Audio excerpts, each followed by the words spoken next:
saya M. Afif Fadili, NIM 114190057 dari Teknik Lingkungan Angkatan 2019 selaku membawa acara pada guyup praktikum kimia elegan pada malam kali ini. Sebelum memasuki acara inti, alangkah baiknya kita sama-sama berdoa agar pada kesempatan kali ini ilmu yang kita serap dapat lancar dan berguna bagi kita ke depannya. Maka dari itu, doa dimulai.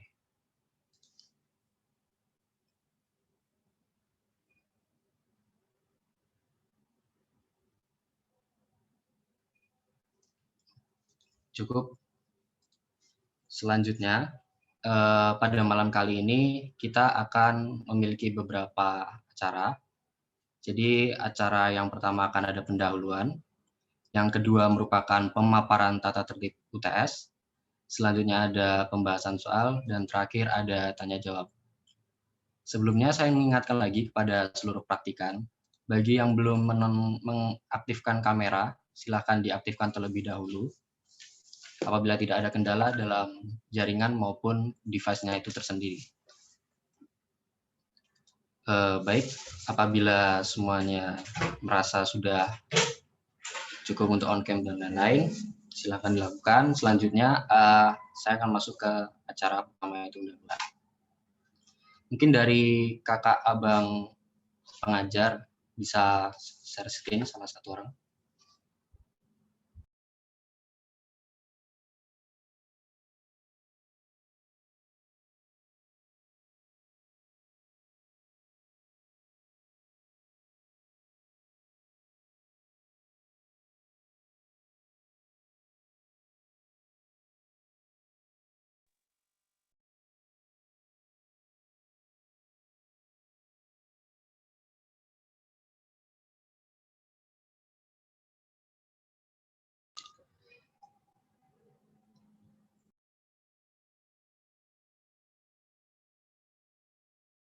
Oke, sebelumnya apakah slide-nya sudah terlihat? Sudah, Bang. Oke, sip. Baik, kalau gitu tanpa menunda-nunda atau mengulur-ngulur waktu lagi, kepada pengajar untuk acara yang pertama yaitu kesadaran air, saya persilahkan.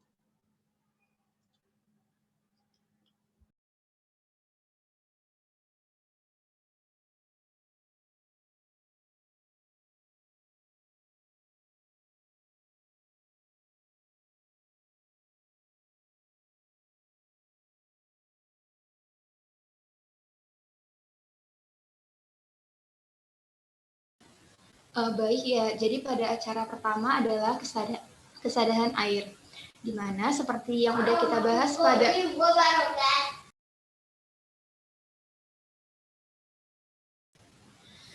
jadi seperti yang udah kita lakukan pada praktikum acara pertama mengenai kesadaran air. Jadi kesadaran itu sendiri merupakan kondisi di mana air mengalami kandungan garam-garam mineral yang sangat tinggi, di mana air tersebut sukar menghasilkan buih ketika bereaksi dengan sabun. Nah, kesadaran itu terjadi akibat adanya kandungan garam-garam kalsium dan magnesium yang tinggi di dalam air. Untuk bentuk dari garam-garam kalsium dan magnesium itu dapat berupa bikarbonat, klorida, dan sulfat. Nah, jenis kesadaran sendiri itu ada dua, yakni kesadaran sementara dan kesadaran tetap. Untuk kesadaran sementara, itu dapat dihilangkan dengan cara dipanaskan, namun untuk kesadaran tetap atau kesadaran permanen, itu dapat dihilangkan dengan cara-cara tertentu. Kemudian jenis kesadaran sendiri, ini ada dua. Maksud saya dalam perhitungannya kita menggunakan dua jenis derajat, yakni derajat Prancis dan derajat Jerman. Nah, nanti perbedaannya ini akan terlihat pada proses perhitungan nilai kesadarannya. Untuk derajat Prancis sendiri, itu pada setiap satu bagian CaCO3 berarti dalam 100.000 bagian air. Sementara untuk derajat Jerman, untuk satu bagian CaO dalam 100.000 bagian air. Nah, nanti dia berpengaruh di dalam nilai MR-nya. Oh iya, untuk praktikan 20 jangan lupa buat dicatat ya. Mungkin bisa di next.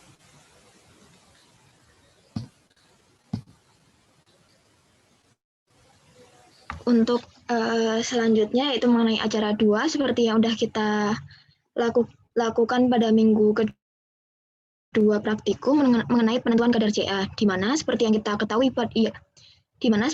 kita ketahui bahwa perairan yang miskin akan kalsium biasanya juga akan miskin akan kandungan-kandungan ion yang lain, di mana kandungan-kandungan ion ini sangat dibutuhkan oleh organisme akuatik. Sumber utama kalsium di perairan ialah berasal dari batuan dan tanah. Dan beberapa faktor yang mempengaruhi kadar kalsium di dalam perairan antara lain dikarenakan adanya suhu, karbon dioksida, dan aktivitas fotosintesis. Di dalam penentuan kadar Ca ini dilakukan dengan menggunakan metode kompleksiometri dengan menggunakan dinatrium EDTA dan indikator Murex-Sheet. Ion kalsium bersama dengan magnesium akan menyebabkan kesadahan air bila sudah melebihi ambang batas. Kalsium tidak akan berfungsi sebagaimana mestinya. Dan salah satu upaya untuk menurunkan kadar Ca2+ dengan biopsi. Jadi, di penentuan kadar Ca ini akan berhubungan sama acara yang pertama mengenai kesadahan air, di mana metode kompleksiometri ini menggunakan dinatrium EDTA karena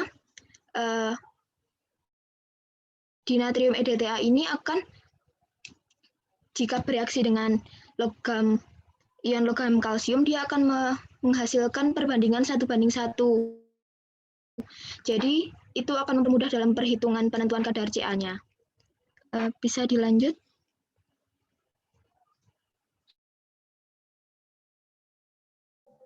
Selanjutnya untuk penentuan kadar sulfat itu, sulfat anorganik merupakan suatu bentuk sulfur utama yang ada pada suatu badan tanah maupun perairan. Dari reduksi ion sulfat menjadi hidrogen sulfida atau H2S pada kondisi anaerob dengan proses dekomposisasi oleh bakteri atau oleh bahan anorganik menimbulkan bau yang kurang sedap dan meningkatkan pada suatu kondisi dikorosivitas yang tinggi.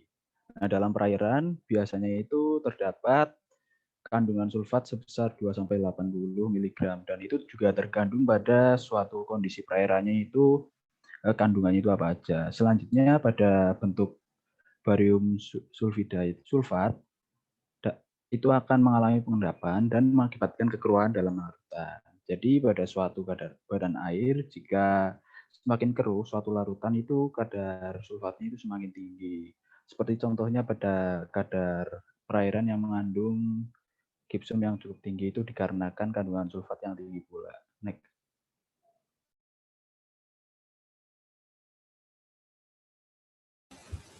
Ini untuk selanjutnya yaitu adalah acara keempat mengenai oksigen terlarut. Nah, oksigen dalam hal ini adalah oksigen terlarut merupakan kebutuhan dasar untuk biota perairan, seperti misalnya tanaman air dan juga hewan-hewan air, invertebrata bahkan bakteri. Nah, biota perairan itu dibagi menjadi dua, yaitu ada biota perairan dingin dan juga biota perairan hangat. Nah, pada biota perairan hangat itu memerlukan oksigen terlarut minimal 5 ppm. Sedangkan biota perairan dingin memerlukan oksigen terlarut itu mendekati dengan keadaan jenuh. Nah, kemudian apabila kadar oksigen ini terlalu rendah, maka dapat menyebabkan kematian pada ikan-ikan atau binatang air lainnya. Nah, kalau misalnya terlalu tinggi juga itu tidak baik karena dapat menyebabkan proses perkarakan semakin cepat. Beberapa faktor yang mempengaruhi oksigen terlarut itu diantaranya adalah aktivitas fotosintesis, turbulensi, suhu, dan juga tekanan parsial oksigen. Ada juga salinitas dan juga kedalaman. Nah, udah pada tahu kan ya karena udah dibahas juga di praktikum, tapi sedikit aja diulang. Jadi kita tahu bahwa sumber utama oksigen terlarut di perairan itu adalah fotosintesis dari organisme berklorofil. Nah, jadi nanti semakin dalam suatu perairan, maka cahaya yang masuk itu kan akan semakin berkurang, sehingga akan mengganggu proses fotosintesis yang berakibat pada penurunan kadar DO. Next.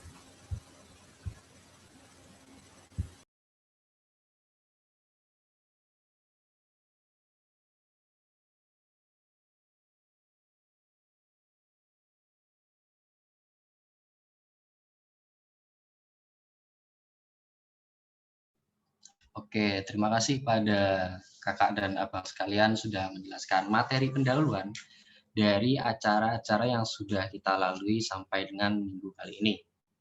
Nah, untuk semakin mengingat apa yang sudah kita kerjakan di laporan praktikum, kita punya soal-soal nih yang bakal kalian jawab sebagai praktikan.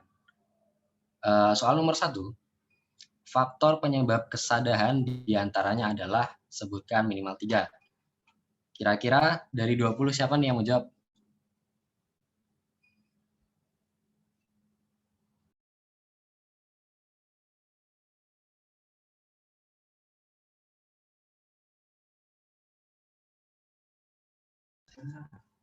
Seperti biasa, yang bakal jawab bakal ada nilai plus dari asisten masing-masing.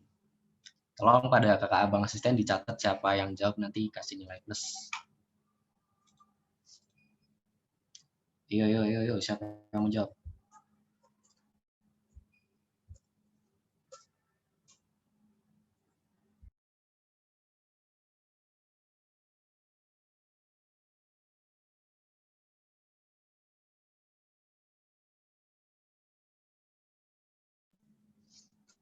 Kalau tidak ada yang jawab, kita nggak bakal lanjut dan acara nggak bakal selesai.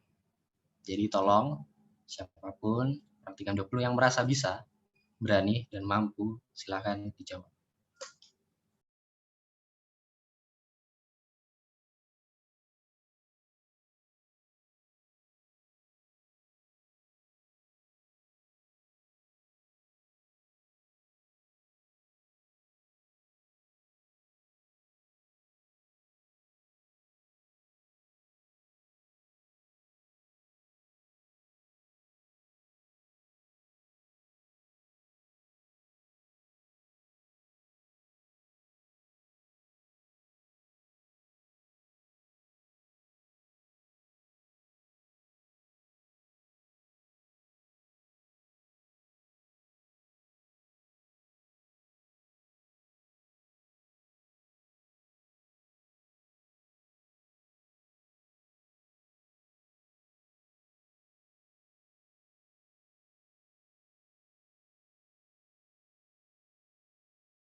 Ayo, kira-kira ada yang mau jawab? Kalau enggak, kita bakal tembak satu orang buat jawab nih. Bang izin menjawab pertanyaannya. Yang mau ditembak? Saya butuh, silakan. Perkenalkan, nama saya Mira Permatasari, NIM 114200074. Jawaban itu kandungan garam Mg sama Ca.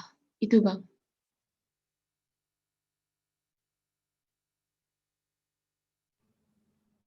Minimal 3. Kira-kira ada yang mau nambahin dulu nggak nih? Selain adanya kandungan Mg dan Ca. Izin menambahkan. Silakan.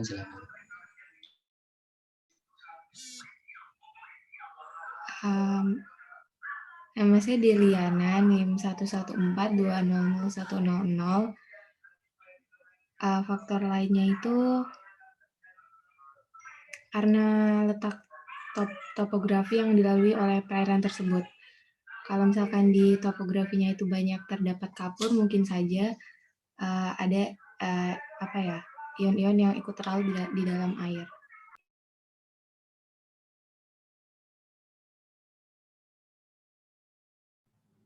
Baik, ada lagi yang ingin menambahkan? Siapa tadi yang udah jawab dapat poin plus. Tolong kakak dan asisten catat nama-namanya. Keren orang-orangnya, berani jawab. Sebelumnya aku kasih satu kesempatan lagi nih, kira-kira ada yang siapa itu?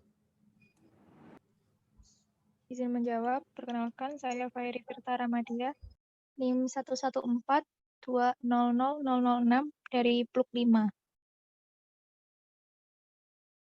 Untuk faktor yang mempengaruhi kesadaran itu ada litologi pada daerah tersebut. tersebut, seperti pada daerah tersebut banyak mengandung Ca atau yang biasa terdapat pada batu gamping. Yang kedua, faktor struktur geologi. Terus yang ketiga ada faktor aktivitas manusia.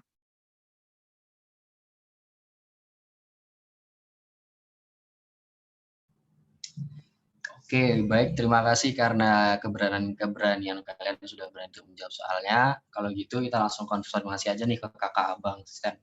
Apakah semua jawabannya benar atau ada yang perlu diperbaiki lagi nih kira-kira dari kakak abang asisten, silakan.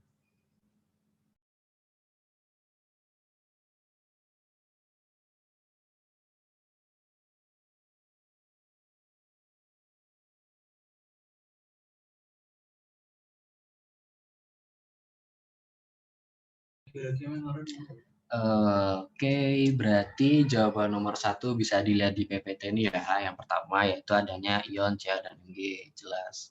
Logam bervalensi 2. Adanya batuan berkarbonat, adanya industri tekstil, adanya garam-garam bikarbonat, klorida, dan sulfat. Oke, overall menurutku benar. Karena sudah menyebutkan beberapa dari di atas ini dan ada beberapa tambahan juga. Ini kita bisa lanjut ke soal yang selanjutnya saja.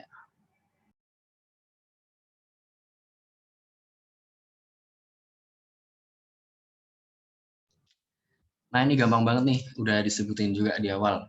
Soal nomor 2 yaitu kesadaran dinyatakan dalam 2 derajat, yaitu apa dan apa perbedaannya. Kira-kira ada yang tahu, ada yang mau jawab?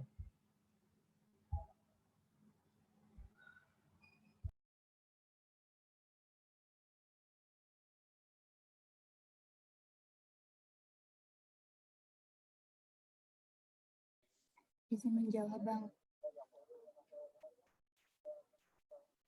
Boleh, silakan. Perkenalkan, saya Zakia Sabila, NIM 114200098 dari Blok 1. Kesadaran itu dinyatakan dalam 2 derajat. Yang pertama itu derajat Prancis sama derajat Jerman. Derajat Prancis itu menggunakan CaCO3, kalau Jerman itu menggunakan CaO. Di mana kalau 1 bagian CaCO3 itu dalam 100.000 bagian air dan 1 bagian CaO itu dalam 100.000 bagian air.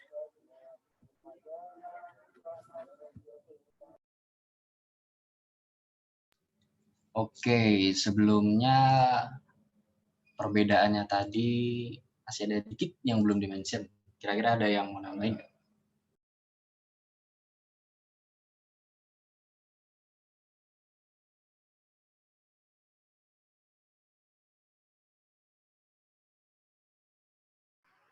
Bisa menambahkan, Bang. Silakan. Saya Indira Yusuf Aini, NIM 1142009 dari derajat Prancis itu pakai MrCaCO3-nya 100. Kalau derajat Jerman itu MrCaCO-nya 56. Gitu, Bang. Terima kasih. Oke, sip, mantap. Nah, biar jelas lagi kita review nih jawabannya apa. 3, 2, 1. Silakan kakak abang dibuka jawabannya.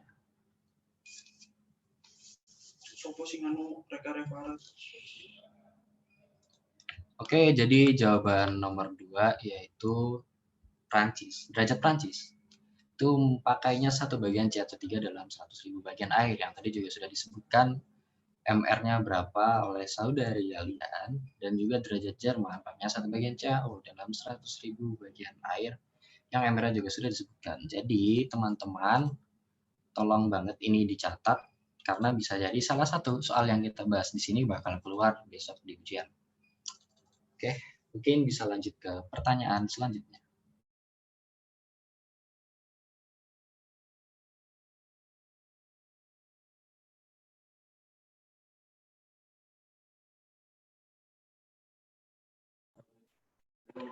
Untuk soal yang nomor 3, kenapa dalam percobaan kesadaran menggunakan indikator methyl orange? Nah, ini coba kalian jawab dulu, nanti langsung open mic aja.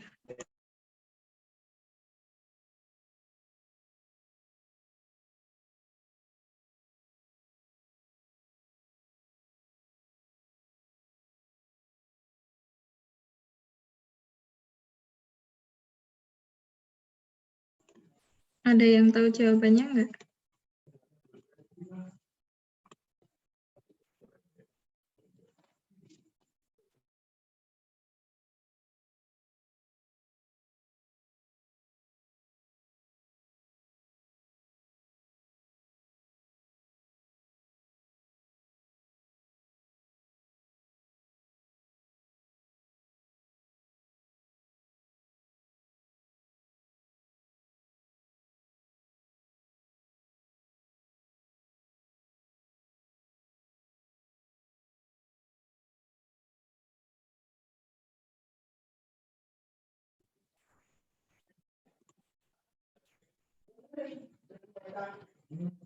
Ini kata Kak Indri ada Alif, Bima.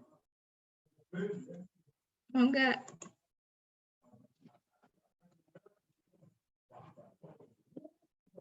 Ada orangnya nggak?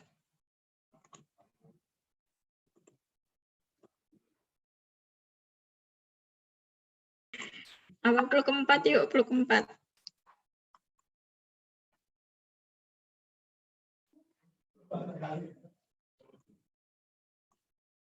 Apa aku tunjuk yang nunduk-nunduk aja nih?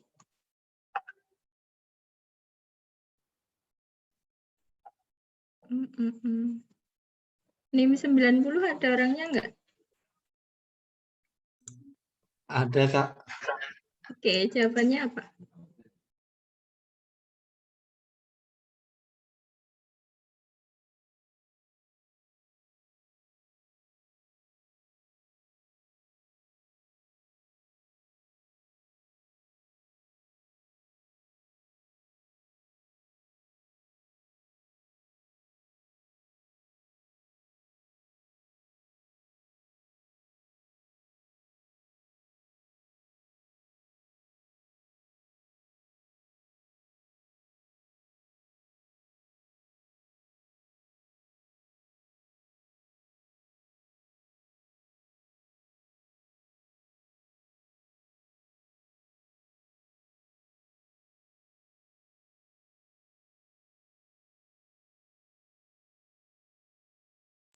Izin menjawab, Kak. Oke.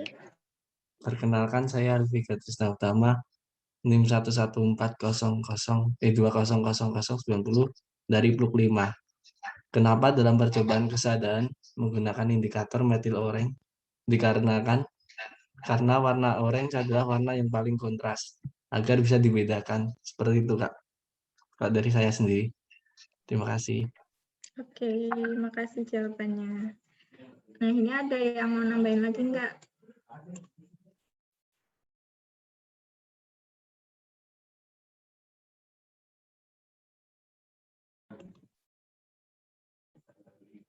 Udah nggak ada?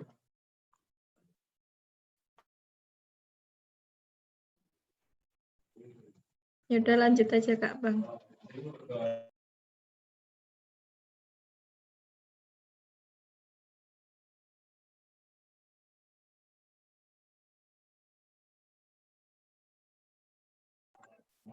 Jadi kenapa kita pakai indikator metil orange itu karena indikator ini tuh termasuk indikator dalam titrasi asam basa. Metil jingga atau metil orange juga memiliki trayek pH 3,1 sampai 4,4 dan pK 3,46. Berwarna merah dalam keadaan asam.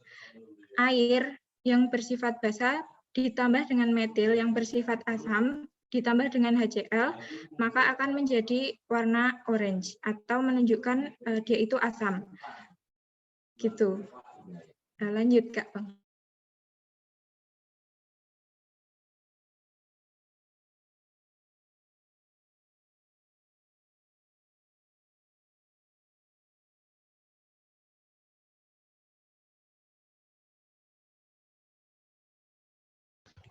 Untuk soal yang keempat, yaitu metode apa yang digunakan dalam penentuan kadar Ca dalam praktikum kimia lingkungan adalah, tadi kan udah dijelasin tuh metode yang digunakan. Kira-kira ada yang bisa jawab nggak? Saya Kak mau jawab Kak. Boleh. Perkenalkan nama aku Ikus Tinggal Kesembahana NIM 26, NIM 114200026. Di sini saya menjawab bahwa metode yang digunakan dalam penentuan kadar CA sendiri itu yaitu titrasi kompleksometri ya, dengan adanya reaksi pembentukan yang kompleks dalam larutan, Kak. Mungkin seperti itu aja yang bisa saya sampaikan. Oke, makasih. Kira-kira ada yang mau nambahin nggak dari jawabannya Gusti?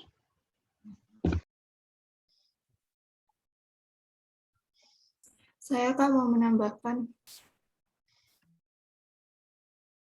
Boleh. Perkenalkan, nama saya Sirati Rohma, NIM 114200051 dari Blok 2. Titrasi yang digunakan itu pakai titrasi kompleksiometri karena titrasi ini itu Kak, berdasarkan pembentukan senyawa kompleks yaitu kation dalam hal ini yaitu ada Ca2+ yang itu Kak apa namanya dengan zat pembentuk kompleksnya Kak atau ligan itu Kak. Oke, bagus. Langsung saja kita cek jawabannya ya. Boleh dilanjut, Kak? Jadi, untuk metode yang digunakan dalam penentuan kadar Ca itu menggunakan metode kompleksiometri, di mana metode ini tuh didasarkan pada titrasi pembentukan senyawa kompleks antara kation dan zat pembentuk kompleks. Senyawa kompleks yang dipakai yaitu natrium EDTA dan zat pembentuk kompleksnya berupa Ca. Yang tadi udah dijelasin juga bahwa kenapa menggunakan EDTA karena perbandingan kadar antara EDTA dengan ion logam itu 1:1, jadi lebih memudahkan dalam penentuan kadarnya. Lanjut, Kak.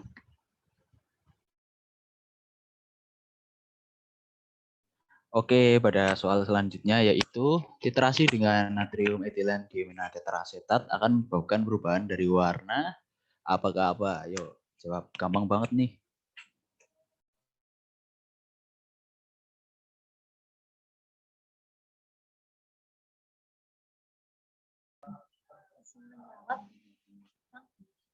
Izin menjawab, Bang.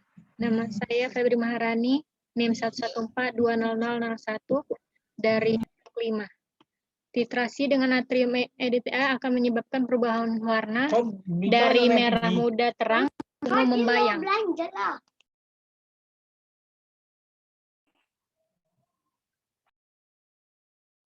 Yang lain ada yang punya pendapat lainnya apa enggak sebelum aku lanjut nih?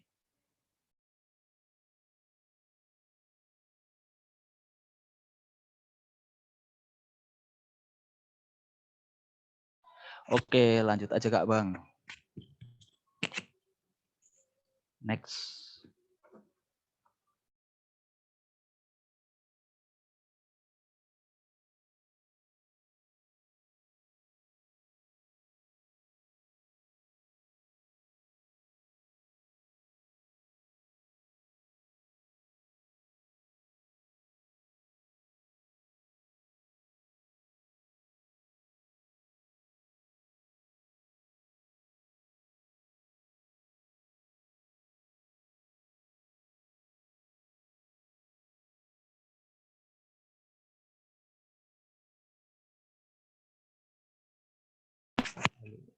Oke, ya benar yang udah dijawab dari Febri tadi ya.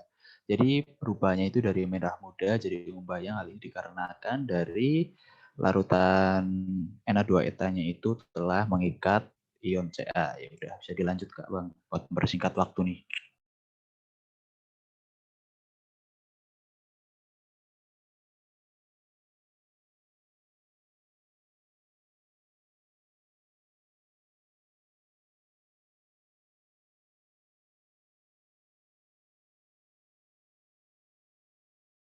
Oke, selanjutnya soal ke-6 yaitu tuliskan reaksi yang terjadi pada proses titrasi. Nggak usah ditulisin, disebutin aja di lisan aja ya.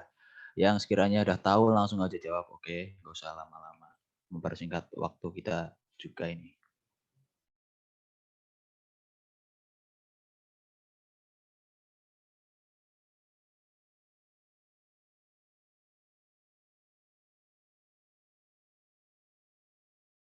Ini lebih spesifiknya lagi biar nggak bingung, itu titrasi yang terjadi pada di acara kedua mengenai penentuan kadar kalsium.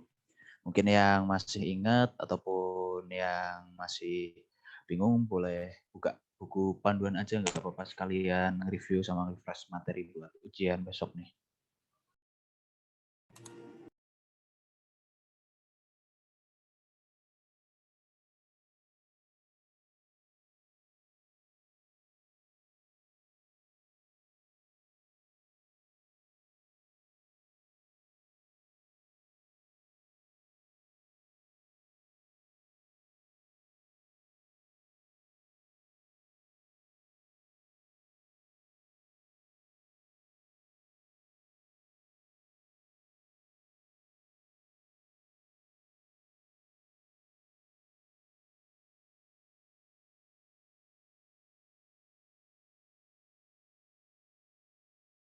Ayo, nggak ada yang mau jawab nih. Kalau nggak ada yang mau jawab, aku tunjuk aja ya, biar nggak kelamaan.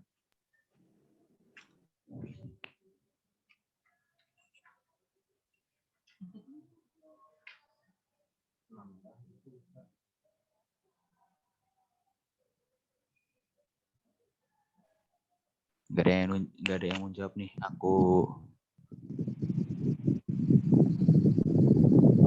Aku langsung tunjuk aja ya, yang off cam nih, yang lagi off cam nih terutama. Buat NIM 73 atas nama training room ya, kalau nggak salah. Silahkan dijawab. Izin menjawab, Kak Bang, perkenalkan nama saya Trina Runtias dari Blok 2. Reaksinya itu yang pertama, Ca2+ itu direaksikan dengan mureksit, menghasilkan Ca mureksit kompleks. Yang kedua itu Ca mureksit kompleks direaksikan dengan dinatrium EDTA menghasilkan CaNa2 EDTA kompleks plus mureksit ungu gelap. Terima kasih. Oke, yang lain ada yang punya pendapat atau jawaban yang berbeda? Kalau ada langsung aja disampaikan ya. Kalau nggak ada, aku langsung lanjut aja. Oke, langsung lanjut aja Kak, share screen-nya. Ya, jadi yang dijawab oleh Tri tadi ya, kalau salah namanya itu kurang lebih udah benar. Jadi kalsium yang bereaksi dengan mureksit itu akan membentuk senyawa kalsium mureksit kompleks. Selanjutnya juga di buku praktikum kalau salah tadi itu pada kalsium mureksit kompleks yang bereaksi dengan dinatrium etilendiamina itu akan membentuk kalsium dinatrium etilendiamina kompleks tambahin mureksit ya. Nggak apa-apa, udah bener kok tadi jawabannya. Oke, bisa langsung dilanjut aja Kak.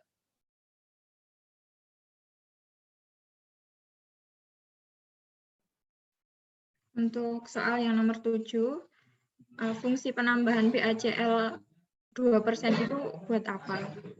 Nah, ini daripada lama, aku langsung tunjuk aja ya.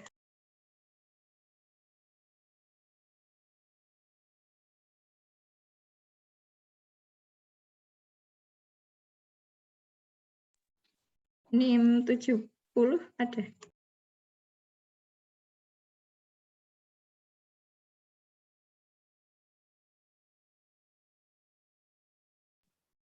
Ada nggak orangnya?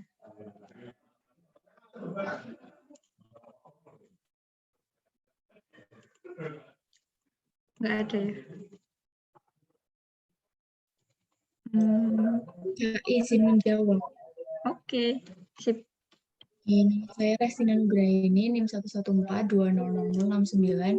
BHCl2 itu gunanya sebagai emulsi, sebagai pembentuk emulsi untuk menimbulkan koloid sehingga nanti dihasilkan endapan, gitu Kak. Oke, mantap. Nah, biar cepat, boleh di next Kak. Nah, benar kata adiknya tadi, jadi fungsi BaCl itu emang buat bikin suatu endapan putih yang nantinya jadi senyawa BaSO4.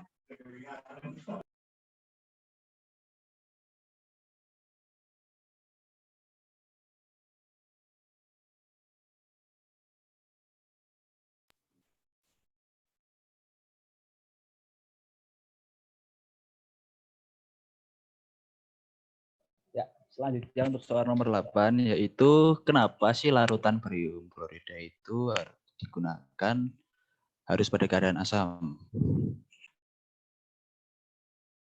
Langsung aja ya dijawab ya, nggak usah lama-lamain waktu.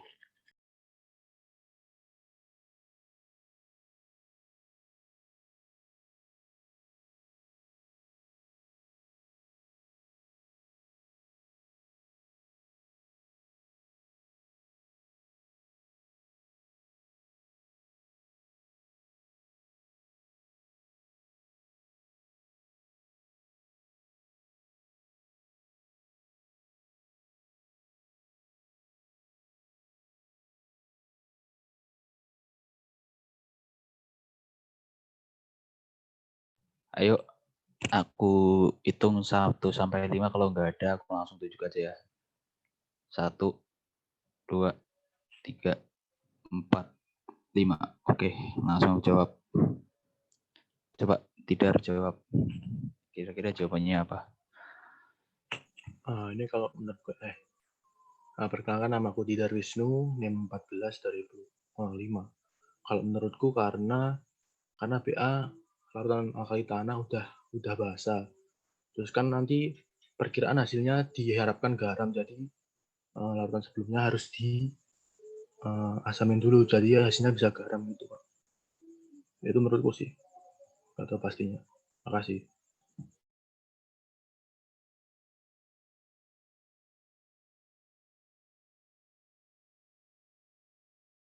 Yang lain ada yang punya jawaban berbeda apa enggak? Udah kira-kira ada yang mau nambahin?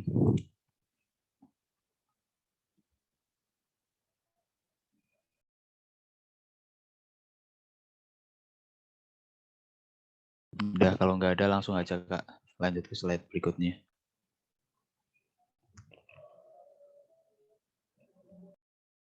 Ya, jadi secara lebih detailnya atau lebih spesifiknya itu dikarenakan untuk mencegah terbentuknya endapan pada ion barium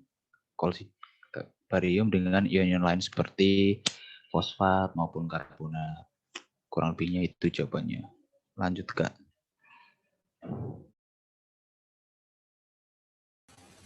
Nah, ini untuk yang selanjutnya nomor 9, berapa range kadar sulfat pada perairan alami dan perairan yang melewati batuan gipsum? Ada yang mau jawab Kak? Ini gampang banget nih, di buku panduan pun juga ada.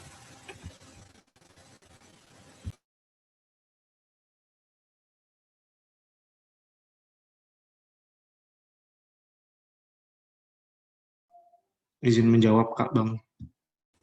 Ya, boleh masuk. Perkenalkan, saya Muhammad Ren Madina, NIM 114200033 dari Pluk 3. Izin menjawab, jadi untuk range kadar sulfat pada perairan alami itu di sekitar 2-80 mg per liter, dan juga untuk yang melewati gipsum itu 1000 mg per liter, karena untuk batuan gipsum itu, saat pembentukan batuan gipsum itu juga dibutuhkan sulfat ini. Jadi saat air terkena ataupun melewati batuan gipsum itu kadarnya sangat tinggi gitu Bang Kak. Terima kasih. Oke, makasih atas jawabannya. Ini bisa langsung aja di next Kak Bang. Nah, jadi benar ya jawabannya. Jadi yang melewati untuk perairan alami itu 2-80 mg per liter. Sedangkan untuk yang melewati batuan gipsum itu 1000 mg per liter. Langsung aja next, pertanyaan selanjutnya. Nah, ini faktor-faktor yang menyebabkan tinggi rendahnya kadar DO. Ini tadi juga udah disebutin nih. Ada yang mau jawab nggak?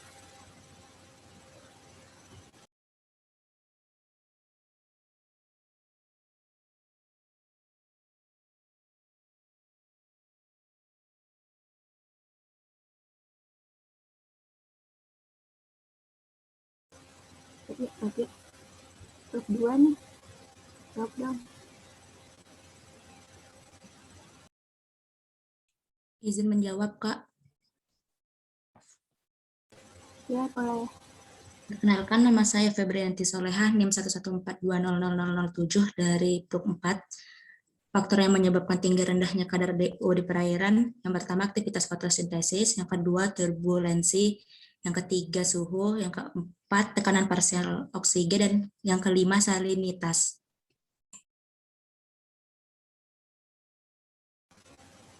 Oke, bisa langsung dilanjutkan ke slide selanjutnya. Oke, jadi benar ya faktor yang disebutkan tadi. Salah satunya itu ada suhu, kedalaman, fotosintesis, kekeruhan, pH, salinitas, arus, tekanan, dan juga ekosistem perairan. Oke, mungkin bisa langsung dinext aja ke pertanyaan selanjutnya. Oke, nomor 11 ini sebutkan baku mutu DO berdasarkan Pergub DIY nomor 20 tahun 2008 dan jelaskan klasifikasi mutu air pembagiannya. Ada yang bisa menjawab nggak? Ini kemarin kan juga udah nih di praktikum, ada disebutkan di pembahasan.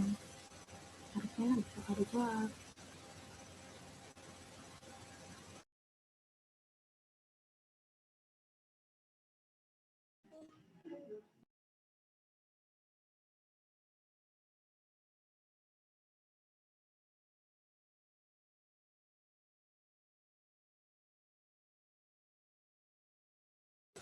Ini nggak ada yang mau jawab? Menjawab, Kak. Siapa dulu nih? Kayaknya Citra dulu ya. Citra. Iya, perkenalkan nama saya Citra Dewi Puspitasari, NIM 114200062 dari Grup 2. Jadi, baku mutu DO berdasarkan Pergub DIY nomor 20 tahun 2008 itu ada dibagi menjadi 4 kelas. Untuk kelas pertama itu 6 mg per liter, kemudian untuk kelas kedua itu 5 mg per liter, untuk kelas ketiga 4 mg per liter, dan kelas keempat 6 mg per liter. Begitu, Kak. Terima kasih.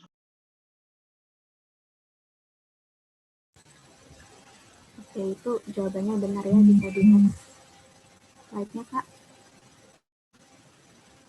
Nah, jadi oksigen terlarut itu baku mutunya dibagi menjadi 4 kelas, yaitu ada kelas pertama dengan minimalnya 6, kelas 2 minimal 5, kelas 3 minimal 4, dan kelas 4-nya 0. Nah, kelas 1 ini dapat digunakan untuk air minum. Untuk yang kedua, kelas kedua itu bisa digunakan untuk prasarana rekreatif. Yang kelas ketiga bisa digunakan untuk budidaya air tawar, kayak misalnya tambak ikan atau tambak udang gitu. Nah, untuk kelas yang keempat untuk mengairi pertanaman.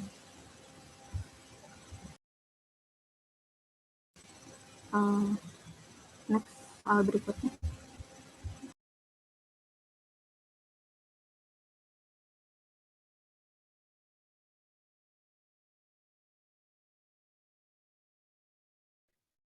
Nah, untuk soal yang terakhir nih, hitunglah nilai DO dari data di bawah ini dan kaitkan dengan baku mutu yang berlaku. Nah, ini coba kalian kerjain. Nanti aku tunjuk lagi.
Udah kan ya?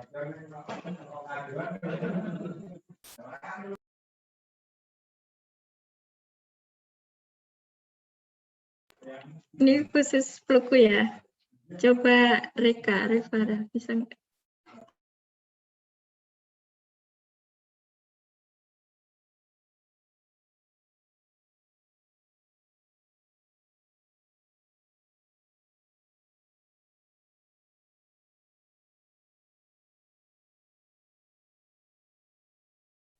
Iya, Kak. Ini, Kak. Kan dicari dulu rata-ratanya 15,3, 14,7, 14,6 ditambahin, dibagi, semuanya ditambahin dibagi 3, hasilnya 14,87. Nah, 14,87 ini dikali 0,01 dikali lagi 8.000, hasilnya 39,65, Kak. Sip, mantap. Next, Kak. Ya, jadi jawabannya Reka benar ya, 39,65 ppm, tapi tadi kurang lengkap, jadi dia itu masuk ke kelas 1. Next.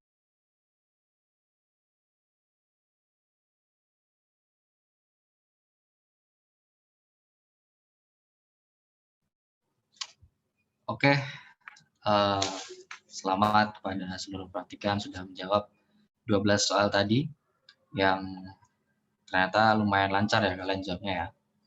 Semoga apa yang ilmu udah diberikan tadi bisa nyantol lah sampai ujian besok. Dan sebelum mengikuti ujian, alangkah baiknya kita pahami dan kita taati segala peraturan di tata tertib UTS. Untuk itu, ada Kak Abang bisa dibaca, mungkin dibacain untuk tata tertib UTS.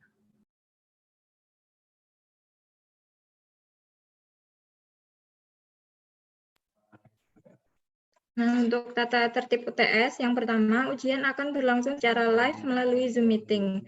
Oleh karena itu, peserta UTS wajib memiliki jaringan koneksi yang baik dan lancar, sehingga bisa hadir di forum tepat waktu dan tidak ada kendala selama pengerjaan soal. Yang kedua, wajib bergabung dalam Zoom meeting maksimal 10 menit sebelum ujian dimulai, yaitu pukul 14.50 WIB. Wajib menyalakan video atau kamera dan dilarang menggunakan virtual background selama ujian berlangsung. Dan wajib berada di daerah yang tidak ada orang lain di dekatnya. Next.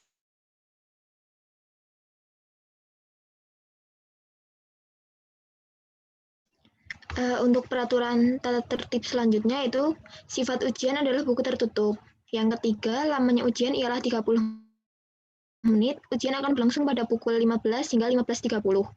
Yang keempat, alokasi waktu dibagi menjadi 2, yaitu 20 menit untuk mengerjakan soal ujian dan 10 menit untuk mengumpulkan jawaban ujian. Nomor 5, presensi sebagai bukti kehadiran ujian akan dilakukan dengan men-screenshot Zoom meeting. Screenshot Zoom meeting akan dilakukan oleh Bang Aristo. Next.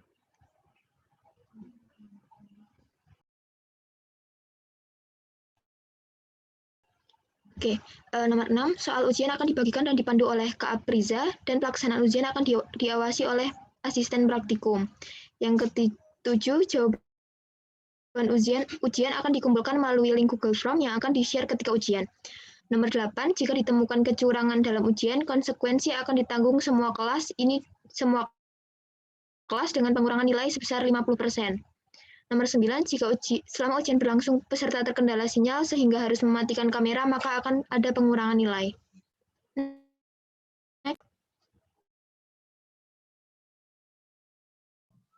Mau izin masuk dulu buat yang peraturan nomor 6 tadi. Soal ujian itu nanti akan dipandu langsung dengan Bu Ika ya.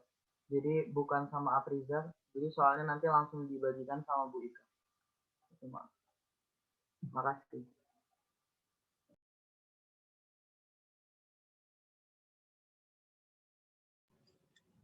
Baik, terima kasih Bang atas masukannya dan koreksinya. Semoga tata tertib ini harus dipahami oleh para praktikan, karena pada dasarnya aturan itu dipatuhi. Selanjutnya ini adalah sesi akhir. Sebelumnya jangan lupa untuk mengisi link presensi yang telah di-share di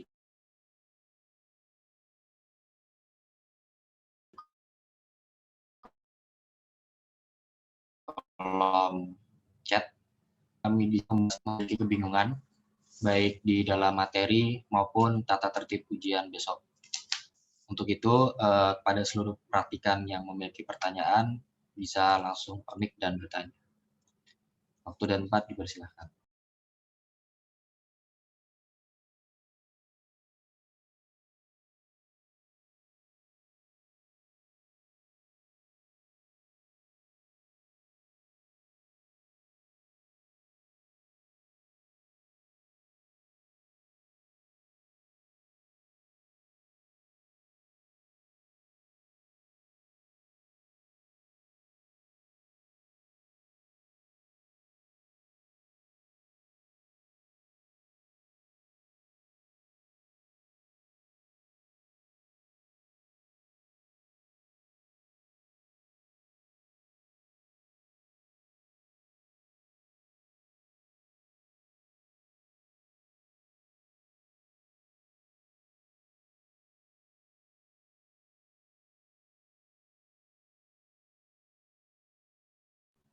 Apakah ada yang ingin bertanya?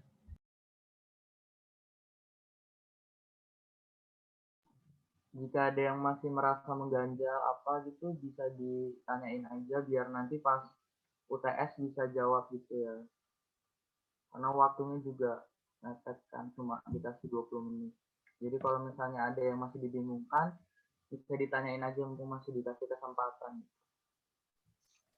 Permisi Kak, mau nanya Kak. Iya, silakan.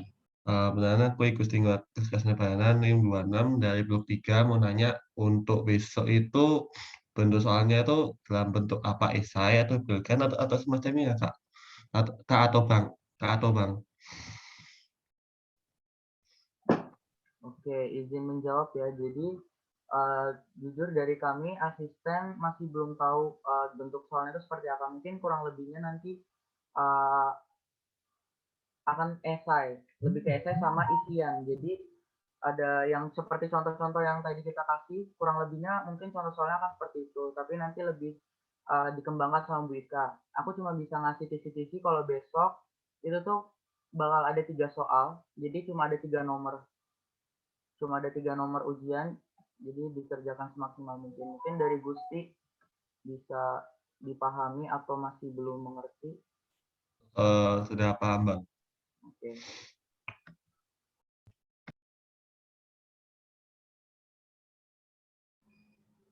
Baik, terima kasih atas pertanyaannya dan juga terima kasih atas jawabannya, Bang Maristo. Silakan pada penanya selanjutnya.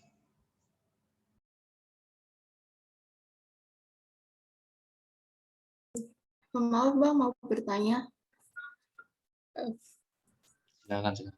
Perkenalkan, Mas saya Sidatul Rohmah, NIM 114200051 dari Blok 3. Tadi kan ada pertanyaannya yang waktu buat itu ya Bang, penambahan BACL 2%. Yang untuk apa namanya penentuan kadar SO42-min. Nah, kalau saya buka-buka laporan lagi, kalau di laporan buat yang bahan itu larutan BACL 2-nya 10%, Bang. Tadi soalnya ada 2%. Itu beda apa enggak ya, Bang? Makasih.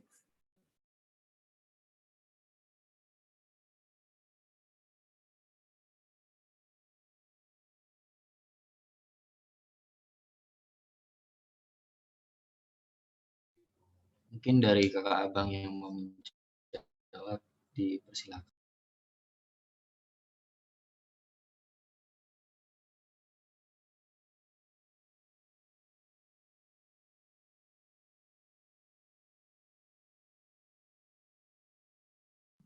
Izin menjawab, itu tuh TIFO ya, jadi harusnya 10%. Ya.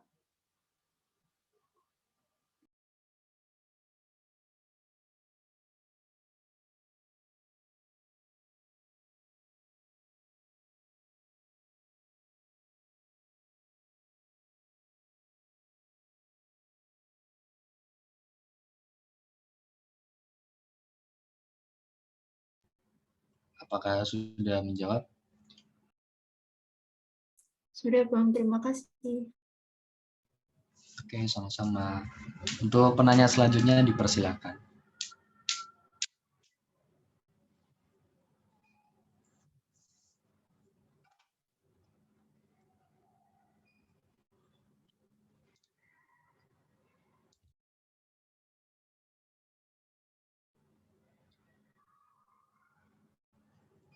Seperti kata pepatah, malu bertanya, sesat di jawaban ujian. Jadi pada praktikan dimohon, apabila masih memiliki kebingungan, silahkan bertanya, mumpung kita ada kesempatan pada malam kali ini.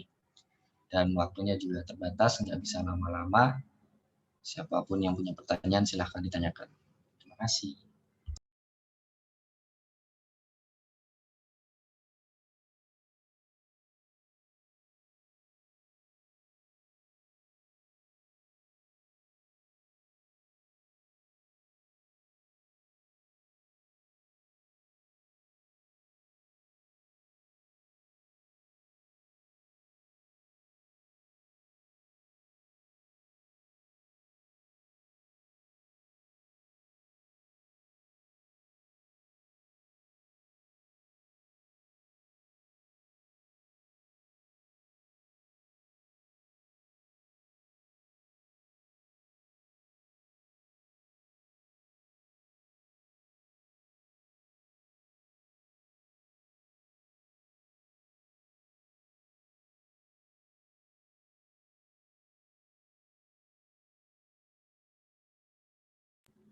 Halo, apakah ada pertanyaan lagi?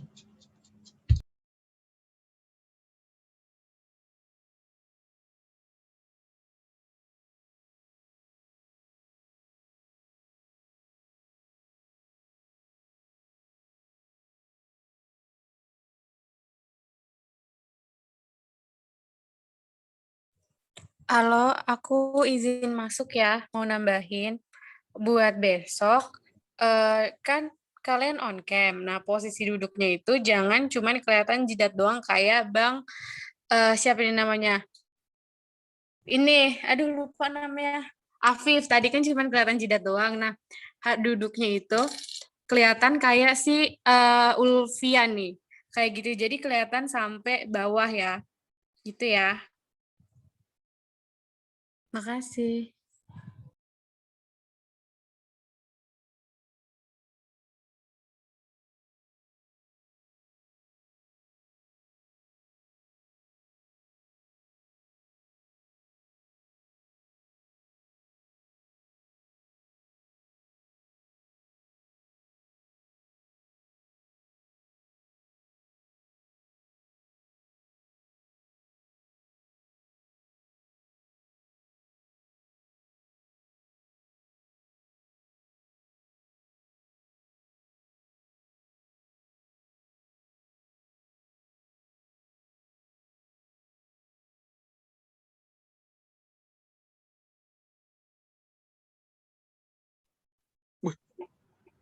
Halo, apakah masih ada pertanyaan?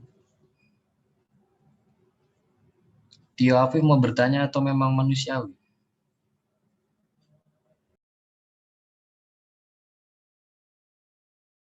Tidak, Bang.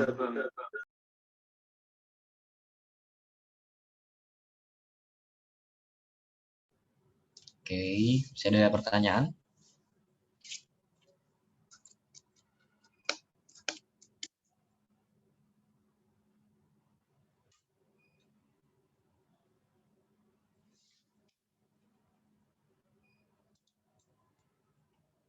Untung masih ada waktu yang tersisa nih. Masih ada kesempatan juga.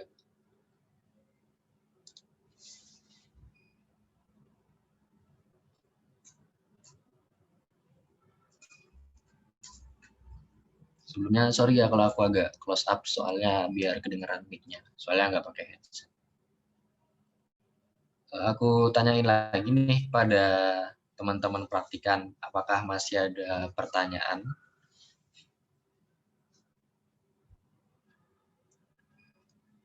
Kalau semisal masih ada, monggo ditanyakan. Kalaupun tidak, bisa bilang tidak. Semisal tidak ada lagi pertanyaan dan tidak ada lagi yang dibutuhkan terkait dengan peraturan maupun materi yang telah disampaikan asisten selama 4 minggu jalannya acara pada semester ini.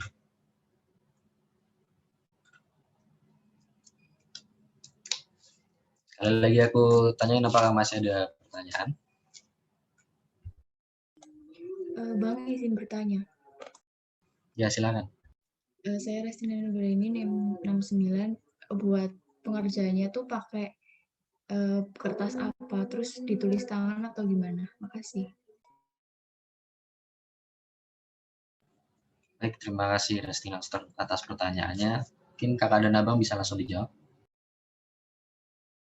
Oke, untuk Restina ya tadi, izin menjawab ya. Jadi untuk platformnya nanti kemungkinan besar pakai GPOM. Jadi ngerjainnya pakai media GPOM, langsung dikerjain di GPOM.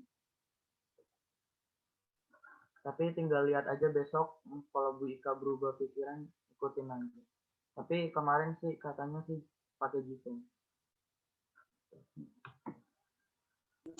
Makasih, Bang. Ya, terima kasih Bang Rizal jawabannya. Dan terima kasih Restina atas pertanyaannya. Selanjutnya, apakah masih ada pertanyaan lagi?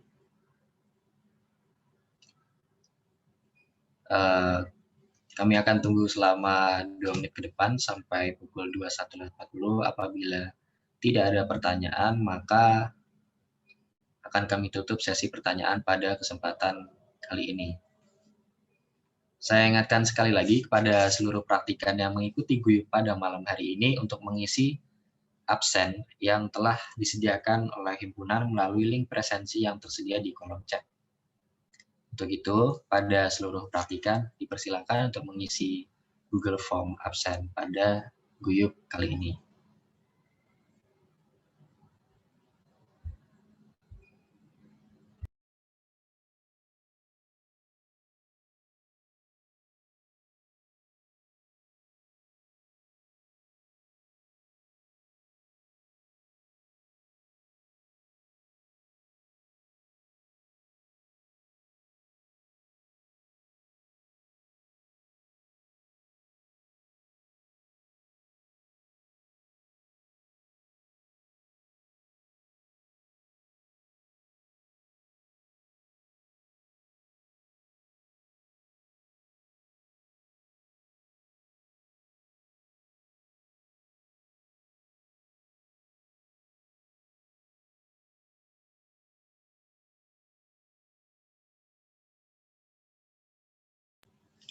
Karena waktu sudah menunjukkan pukul 21.40, ini adalah pertanyaan terakhir saya.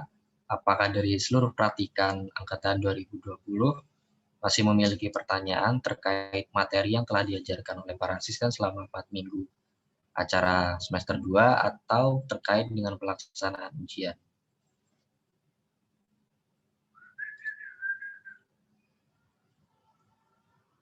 Oke, aku counting down ya. 5, 4, 3, 2. Saya, Bang. Oke, silakan.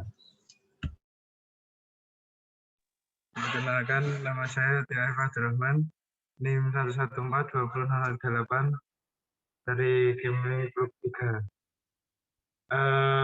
Saya ingin bertanya, pada praktikum kemarin itu, oksigen terlarut itu, untuk kelebihan oksigen terlarut, itu dampaknya ke makhluk hidup itu seperti apa ya, Bang? Dampak negatifnya maksudnya, Bang. Terima kasih, Bang. Berarti kelebihan oksigen dampak negatifnya apa ya untuk makhluk hidup? Iya, Bang. Oke, mungkin dari kakak Abang bisa langsung menjawab pertanyaannya.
Izin menjawab ya. Silakan. Jadi dampak negatif dari kelebihan oksigen terlarut di dalam perairan ialah kan nanti kalau dengan kadar oksigen yang ada di air itu sangat banyak, dia itu bisa mempercepat adanya proses korosi. Jadi nanti besi-besinya tuh bisa terlarut. Jadi nanti airnya itu bisa mengandung kadar besi. Sedangkan yang kita ketahui kadar besi di perairan untuk apa namanya? Untuk makhluk hidup itu berdampak yang tidak baik.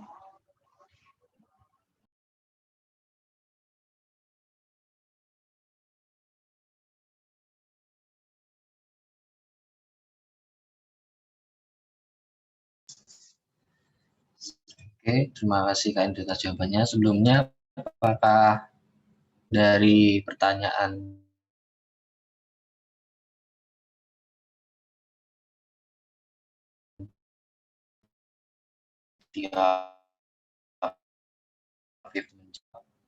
terjawab? Halo, Tiafif?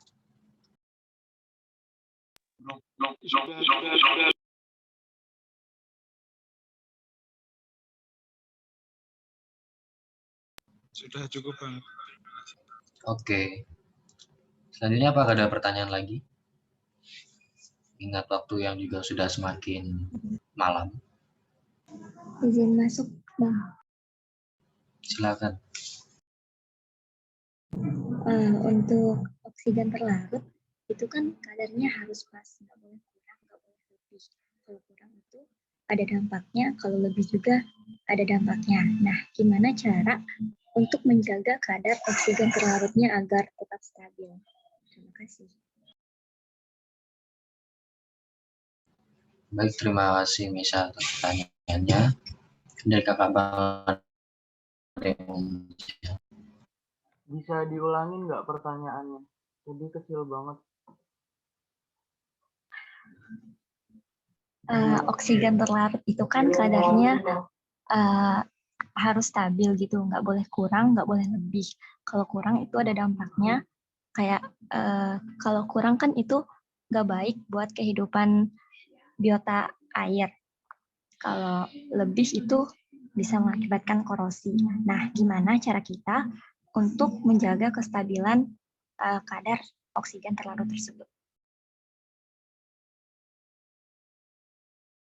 Oke, mungkin bisa aku jawab ya. Dilihat dari faktor-faktor yang mempengaruhi kadar oksigen terlarutnya, Meisa. Jadi yang tadi kan ada suhu, terus ada kedalaman, ada tekanan, dan lain sebagainya. Itu tuh dikaitkan. Kalau misalnya kadarnya tinggi banget nih, misalnya kayak nilai yang tadi nih, yang di soal nomor 12 itu tadi berapa, sekitar 30-an. Itu kan intervalnya jauh banget kan, dari 30 ke baku mutu yang nilainya itu 6. Nah, itu kan berarti kelebihan tuh. Kalau misalnya lebih, mempengaruhinya ke korosi tadi. Nah, itu cara nguranginnya gimana? Mungkin bisa mainin di kedalaman sungainya atau di kedalaman kolam ikannya, lebih didalamin lagi biar kadar oksigen terlarutnya itu bakal balance gitu loh. Terus di suhunya juga bisa kita tambahin vegetasi atau ditambahin vegetasi biar paparan langsung dari matahari atau apapun itu bisa tertutupi gitu loh. Jadi saling berkaitan antara satu dengan yang lainnya kayak gitu. Baru misalnya ke arah turbulensi atau tekanan. Jadi bisa dimainin di arusnya, bisa ditambah turbulensi mungkin dari pompanya atau apa, itu juga membantu untuk menurunkan atau meningkatkan kadar oksigen terlarutnya seperti itu. Dari Meisya mungkin bisa dipahami, atau mungkin dari kakak abang bisa menambahkan kalau misalnya ada yang kurang.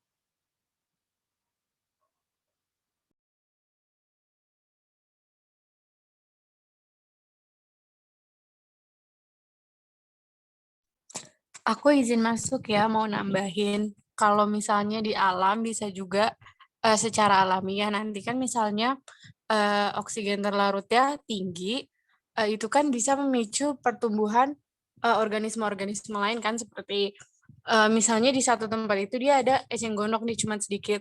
Lalu waktu kadar oksigennya naik, nanti kan eceng gondok ini akan berkembang biak dengan pesat. Nah, dengan perkembangbiakan eceng gondok ini nanti dia akan secara otomatis kan pasti menutupi sinar matahari yang akan masuk. Nah, di situ bisa juga nanti DO-nya akan turun perlahan dengan sendirinya begitu. Jadi selain dengan rekayasa-rekayasa tadi, kalau misalnya di alam bisa juga nanti itu akan turun dengan sendirinya begitu. Aku mau masuk dikit juga ya. Itu kan tadi buat yang di perairan alami kayak sungai atau danau gitu. Nah, kita tuh juga bisa ngakalin kalau misalnya di perairan-perairan kayak misalnya tambak udang atau tambak ikan ya tadi contohnya. Nah, itu tuh bisa diakalin juga pakai aerator. Jadi nanti aerator itu dia fungsinya bakal nambah oksigen yang ada di perairan. Jadi nanti ikan-ikannya tetap dapat oksigen, tersuplai oksigen dari si aerator itu.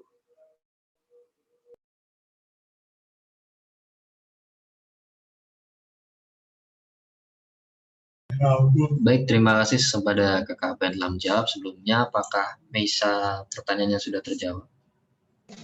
Sudah, Bang. Terima kasih. Oke, sama-sama. Ada praktikan apakah masih ada yang ditanyakan lagi? Ingat waktu juga tersisa 10 menit sebelum sampai jam 10 malam.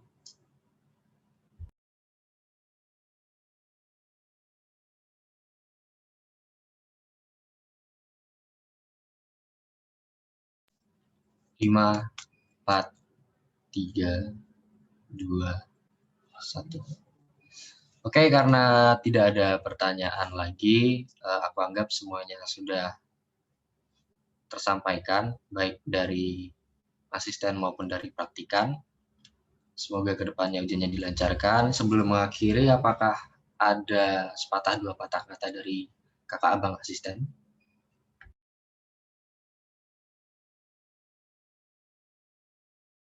Mau ngasih sedikit dong, Silakan Bang Aristo. Mau ngasih saran aja kalau bisa buat besok ujiannya benar-benar dipersiapkan sinyalnya. Jadi jangan sampai kayak gini nih, banyak banget yang off cam. Karena kasihan banget kalian kalau udah belajar kerjanya bagus tapi nilainya bakal dikurangin gitu. Jadi bakal sia-sia. Kalau bisa siapin sinyal yang baik, entah kuota atau ke rumah siapa gitu yang sinyalnya baik. Jadi faktor-faktor yang sekiranya bisa mengurangi nilai kalian itu semakin kecil gitu. Jadi kalau bisa nilainya bagus. Karena dilihat dari Guyup ini kan tadi juga sedikit nih, nggak terlalu banyak yang nanya. Berarti udah kelihatan kalau kalian tuh udah paham banget gitu loh sama kimia lingkungan. Jadi bersyukur aja sih kalau bisa nilainya bagus tanpa ada faktor lain gitu, faktor eksternal lain gitu. Oke. Makasih. Mungkin dari kakak abang yang lain mau nambahin silakan. Apakah masih ada tambahan dari kakak abang yang lain?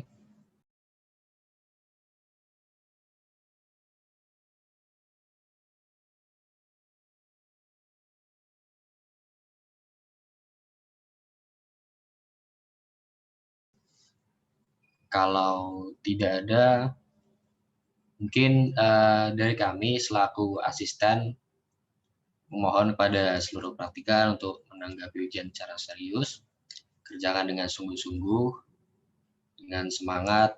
Semoga hasil akhirnya nanti baik buat kita semua.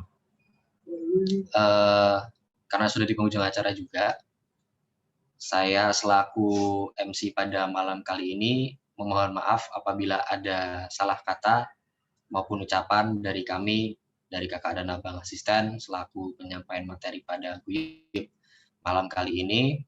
Kurang lebihnya mohon dimaafkan. Wabillahi taufiq wal hidayah. Wassalamualaikum warahmatullahi wabarakatuh. Saya kembalikan lagi kepada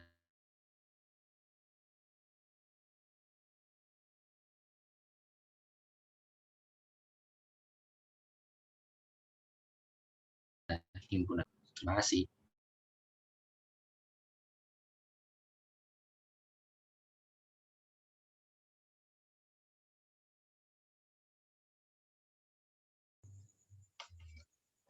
Baik, sebelumnya aku mau ngingetin lagi buat baik pengajar maupun peserta guyup untuk mengisi presensi yang sudah disediakan di kolom chat. Nah, sebelum mengakhiri pertemuan pada malam hari ini, aku mau ngucapin terima kasih kepada pemateri atas pemaparan materinya, dan terima kasih kepada Angkatan 2020 karena sudah meluangkan waktunya untuk menghadiri Guyup Cerdas Kimia Lingkungan. Nah, terima kasih atas perhatiannya. Lebih dan kurangnya mohon maaf. Wassalamualaikum warahmatullahi wabarakatuh. Waalaikumsalam warahmatullahi wabarakatuh. Terima kasih, Kak. Terima kasih, Kak. Terima kasih, Kak. Terima kasih, Kak. Terima kasih, Kak.